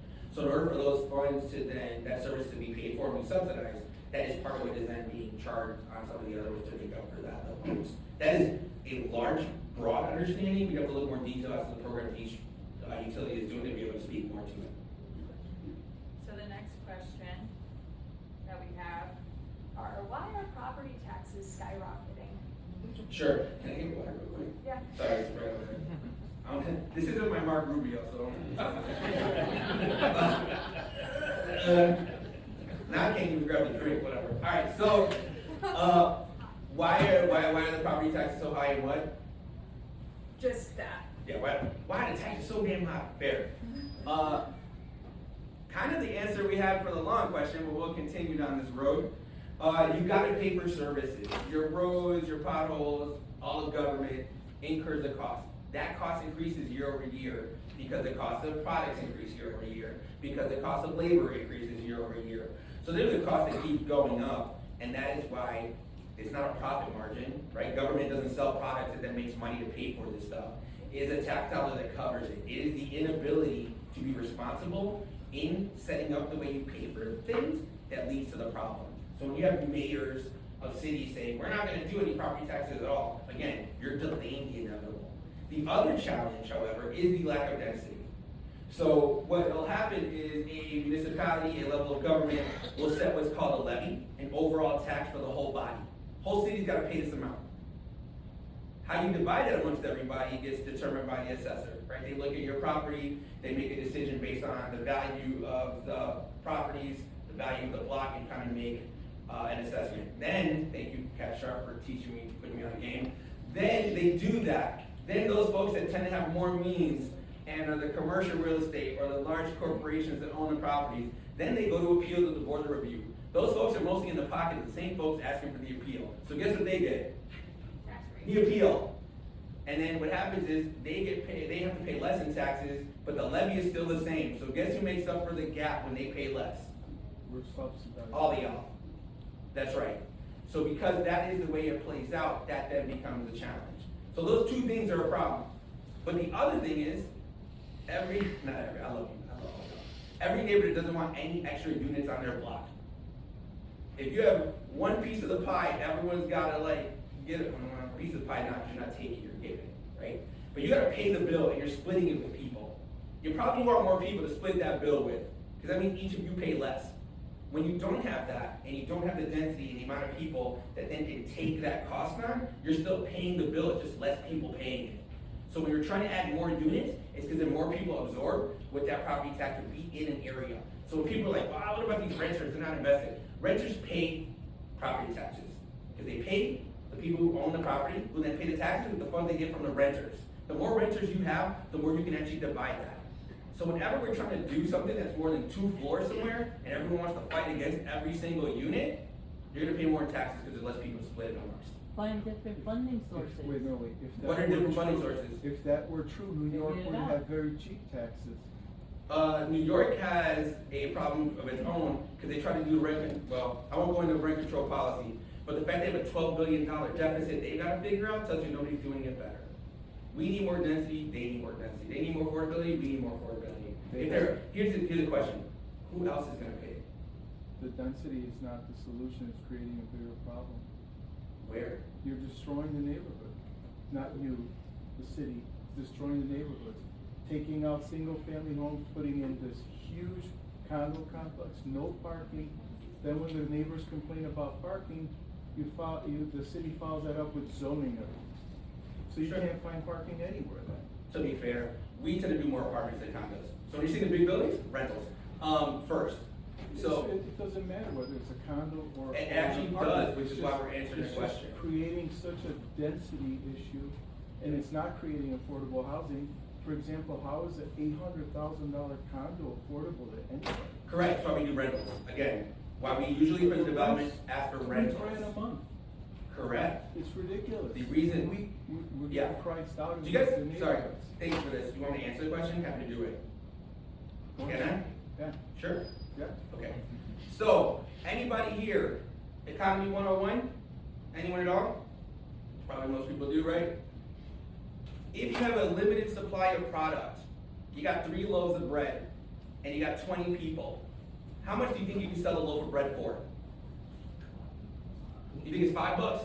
When you got 20 people that want you got 3 loaves of bread, how much are you charging? Right? And you keep raising it and figure out who's gonna ante up, because you have a small amount of supply and a large amount of demand. Let's go backwards. You got 20 loaves of bread, you got 3 people. How much you selling that bread for?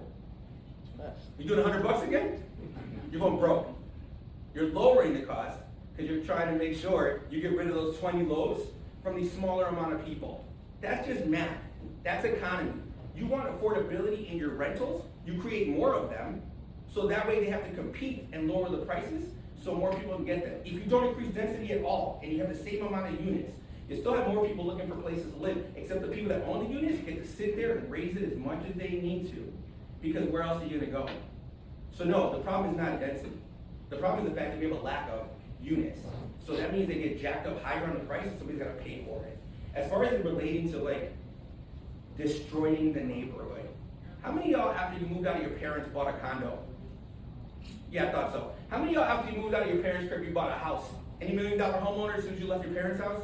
No. How many of y'all moved into a rental first? Why are you guys destroying these neighborhoods? What are we talking about? Renters are every bit as invested because they are neighbors in the city of Chicago. They pay taxes whether they pay rent or they buy any products. Also, sometimes a renter is actually invested enough to run for office and become an alderman. God forbid that happens. So yes, you can be every bit as invested by being a renter. You're not destroying the neighborhood. What's destroying the neighborhood is not being able to have enough people pay into the taxes, and then the people that do live there end up having to pay more and more. Property values keep getting higher. You can't sell a property, you just have to live in it, and your property taxes keep getting higher. To the point you can't afford it, you then have to sell it, you move out, you lose more population, and now you're not getting the revenue to keep government going.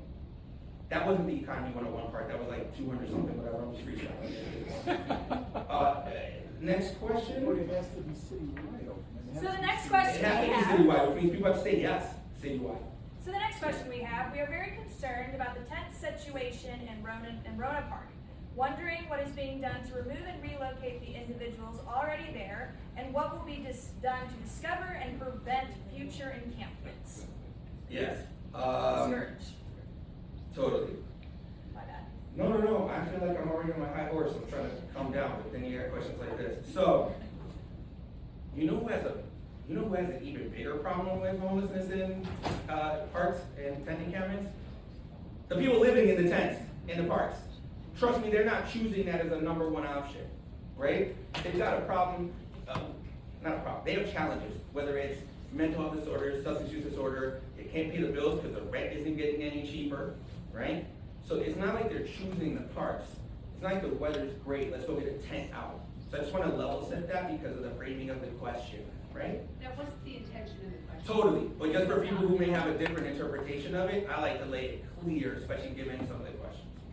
Now, as it relates to helping out the folks, right? Part of the challenge, as one would imagine, is folks have to accept help. So even though we have the Department of DFSS, Family Support Services, will go and visit on a regular basis. The goal is really to develop the kind of relationship where someone's gonna trust you enough to take care of it, to be able to take advantage of services. And when people have bad experiences on house folks, right? When there aren't enough places for folks to live, and now they're going, hey, we can get you a place over on 130 something if you want to go sit over there, and they don't know those neighborhoods, they're going to be hesitant to go. If you go into a large shelter, which is a gymnasium with a bunch of cots, and maybe your goods aren't as protected as one would want, and you have that kind of experience or you feel harassed even being put in that position, you're not going to sign up when somebody's offering services. So that is part of the challenge. There are different challenges related to the particular one you're mentioning because it also crosses over a number of different wards. And each alder has a different approach to it, right? In some places they put up a pole with a speaker that tells people like, hey, you're here, maybe you should, it's weird. It's an AI thing that talks to people to get them out of later. That's not the approach we do, right? I've actually gone there, I talked to, I'm not gonna name the folks, but I went there, was it yesterday, 2 days ago? 2 days ago. Actually, one of the folks there is able to contact me via phone. They needed help, so we provided support there. So we're doing the same thing of trying to develop a relationship. And then it's part of the reason why I'm so heavily invested in the Haven on Lincoln. It is creating the kind of unit where someone gets their own unit. They have the dignity of being able to try to stabilize. They get support systems around that can help them. And they're given the time necessary to do so, right? You can't be like, hey, I'm gonna give you 2 weeks, figure it out. You need to have a level of support stability to find the next steps. So when we do interact with folks in the 40th ward that we think are absolute good candidates, and what I mean by good candidates meaning like we're interacting, they're open to the idea, we're able to talk, then we're making the connections and we're starting to reach out. Hey Andrew, how's it going? We're starting to reach out to Cornerstone, so we can identify out of the units that are part of Haven on Lincoln, which ones can be best utilized to serve those. So like, my goal has always been with the Haven on Lincoln to create the kind of model that people would want to duplicate per ward. I have to be very frankly honest with you, I do not believe that that's gonna even, it's gonna help some, but I'm from Legion Park. Yeah. And I've been fighting, doing the stuff I have to do from Legion Park, and they're gonna be leaving the 17th, and you're just gonna see them come into your neighborhood, just be ready for it. Yeah, I've grown up in Chicago, viaducts, the lake, parks. And it's not a pleasant thing. And it's also not going in another direction unless you create the kind of housing. So that's really the challenge. I think the thing that, The stuff that you see there, no, it's not. again, it's also not a pleasant thing to experience when you're living under that. But it's dangerous. The fires, the multiple fires. Totally. I guess. No, yeah, totally fair. So I guess, let me ask this question. What would you propose as a solution? Remember public housing? Whatever happened get And them the out of public there. housing that they Yeah, have. Sorry, what? if the Or public take the housing- propane tanks away, it's a fire. Where are you gonna put them? Yeah, no, That's like, propane. no, to your point, following up on like the propane tanks, that stuff is absolutely fair. But that's not gonna change the fact that you have the amount of folks that need housing and that number is increasing. Sure, but it'll Right. eliminate the biggest danger, which is the fire. Yeah, again, that's a totally fair take and why we're also interacting and make sure we're building relations to figure out how to provide food, the other things that folks are feeling the need for, like the propane tanks, right? If we're partnering up with Friendship Center, other groups that can provide food and figure that out, we're gonna do so every single time. So, Our parks are not being utilized for what they're supposed to be used for, okay? Our kids cannot go and play in the park. totally. So again, It's not. the question again that I'll pose, and I'm asking it not to be glib, to provide the fact that there isn't that kind of solution. Kicking them out doesn't do anything, but move them somewhere else where they think they can find housing or any kind of shelter or feel like they can live in peace. It is why you see it by the lake, all over the lake. It is why you see it in by us. So the question I typically ask neighbors are one or two things. Do you want to solve homelessness or do you just want to not see it?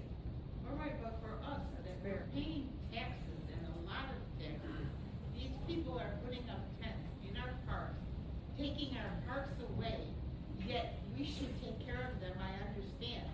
But this is not the way to handle our parks, our children, our grandchildren. We can't enjoy it, we're afraid to ride bikes, we're afraid to walk. Yeah, so Yeah, I we should be thinking about it, I don't think that's right.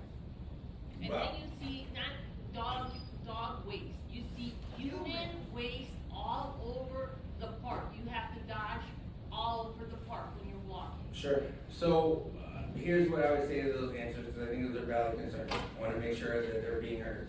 One, if there's a situation where you feel there's been a level of assault or anything of that sort, you report that to us. People want to feel safe. That makes absolute sense. If there's a actual assault happening or fear of an assault, You hear totally it all the fair. time on the standards, all the time, there's always things happening. Always, you hear them with. I'm saying, so have you guys individually felt like you were assaulted by anyone?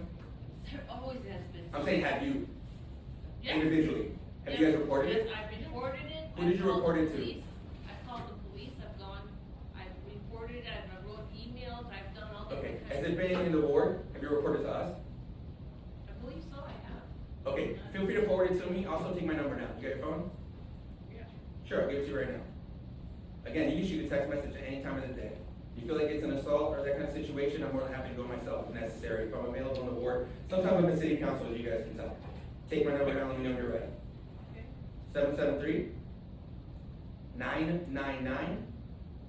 773-999-7269. I might be in meetings, which is why text message is actually most effective. So if you're in a situation like that, you shoot me a text, I'll have somebody in the team go look if I can't do myself. So if it's a fear of assault or an assault that's occurred, absolutely fair to reach out.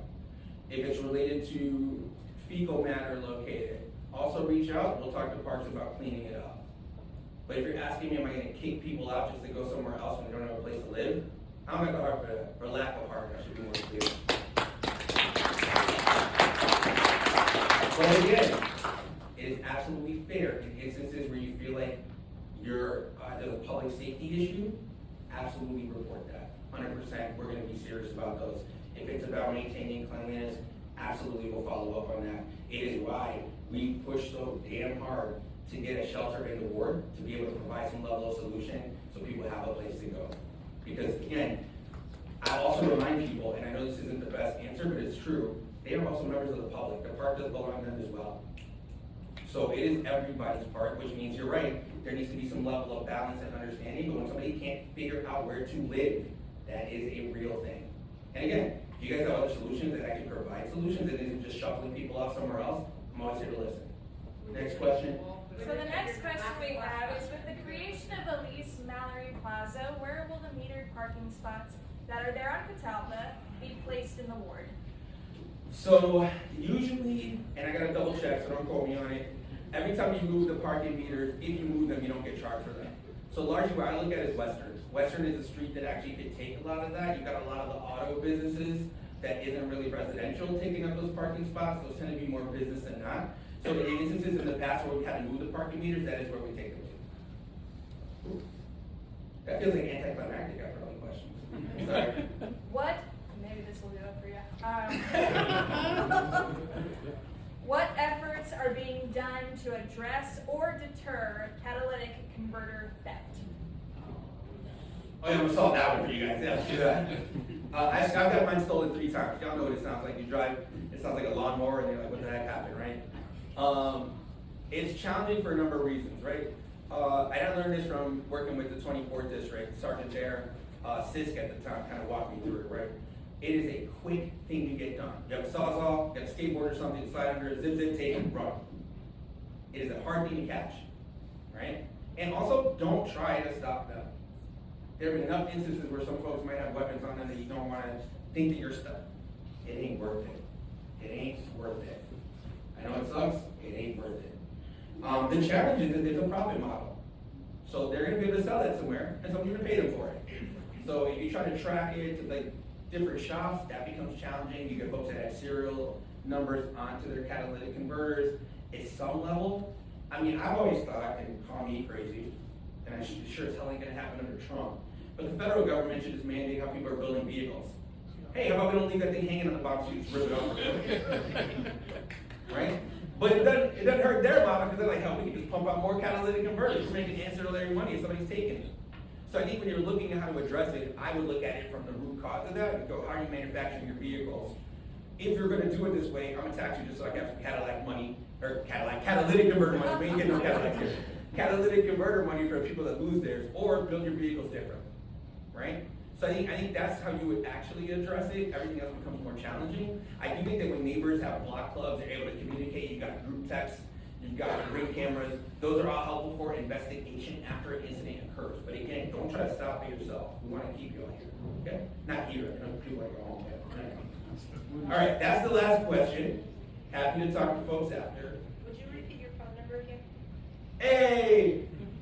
You know I'm not single, right? All right, so good. 773-999-7269. It sounds fake. It's not. I used to work at AT&T, so I picked the number as memorable. 773-999-7269. Cool. Shoot me a text now. You shoot me a text with your name and your address. I'll save it on my phone so I know where it's coming from. 7269. Actually, we should do a whole slide to that up. I know my staff is like, stop doing that, Alderman, because then you're going to send over us. I get it. Y'all want to talk to me? Iris wants to say something. Yeah, Iris. Oh, I wanted to say thank you. Hey! Thank you for that. I had a quick one, but it's okay if you don't want to take it. I'll stay around. I'll answer a couple. Yeah, no problem. I just want to make sure folks, if they need to get home, can get home. I tend to stick around and answer their questions, no problem. Cool? We gotta let the staff here go. Yeah, let everybody rest. Thank you so much for making it. See y'all next quarter.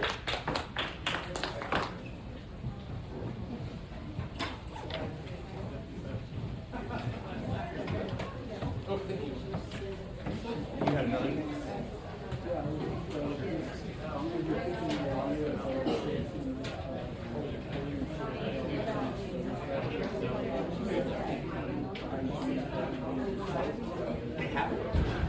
They got passed at the state level, so they all currently do.